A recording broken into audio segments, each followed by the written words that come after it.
probably behind you. Like John said, he's gonna be back here behind me. This is week 2, out here doing our reflection. This week, honestly, kind of a cool week. Based on the readings, I'll get into that after question 2. But let's jump right into it. Number 1, first pick. One of the 4 general education learning outcomes that you feel that you have the most experience demonstrating throughout your academic, personal, and/or professional accomplishments.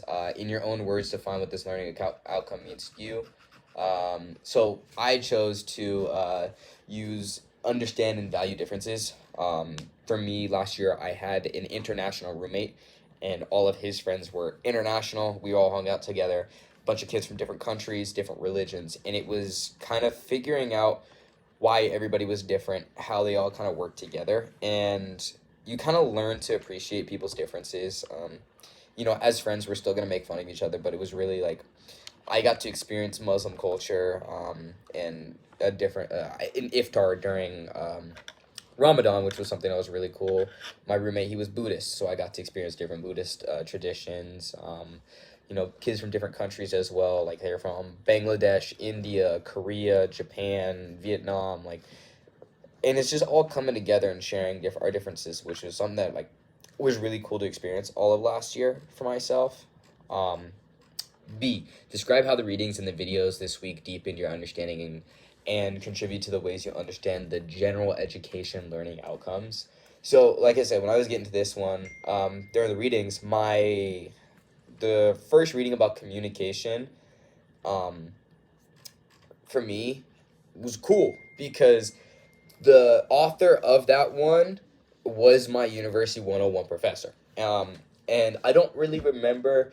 I feel like we might have gone over her writing something about this while we were in our class, but I don't fully remember it. But it was cool because, in this sense, you kind of got to see the actual education or learning outcome put into words or put into actions and shown different kind of recommendations for how to practice, not necessarily recommendations on how to practice them, but they were actually put into practice, and she expressed that through improv, which is something that was really cool, and just said hey, pay close attention, build on the ideas of others, be clear and concise, gain familiarity. And she gave a little blurb about each of them, and it wasn't here are the learning outcomes, this is what you can do, or this is what you achieve, but it was more so in that way you were able to relate and say oh, this is how I do it in this sense.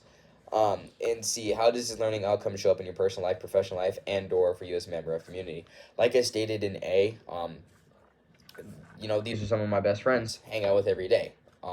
We have to use all of our differences to kind of navigate through things. For instance, having someone who's Muslim in our group, they can't eat pork. We also have someone who is Hindi in our group. They can't eat beef. We like to eat a bunch of Asian food, so it's every time we go somewhere, it's this person can't have beef, this person can't have pork. We went to Korean barbecue, bro. We had to keep switching the grate out constantly because we couldn't have those meats touching the grate and then have contamination. It was all bad, but it's still, I think those are things that kind of bring you together more, with differences. Number 2, which of the 4 learning outcomes do you feel least confident in, or at least need further exposure? How might you go about developing that learning outcome as you move forward as a lifelong learner? So I think I kind of need to communicate more effectively, in a sense. I feel like I can communicate really well, but I think I know I need to kind of dive a little bit deeper into things. I tend to, my critical thinking is, I don't know if you kind of see, I like to take notes, and then go into depth later on. For me, using information ethically and effectively, that's probably my weakest one. And I really need to kind of dive into that one significantly more.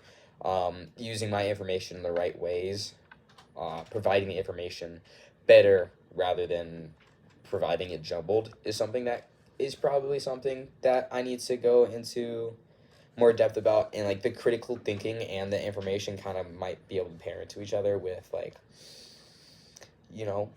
go into your thoughts deeper, and then now use their thoughts and find other sources that could support your thoughts, in other scenarios. But thank you for listening to my reflection, week 2. Hope everybody has a great night. John? Got any closing remarks? Have a good rest of your academic week.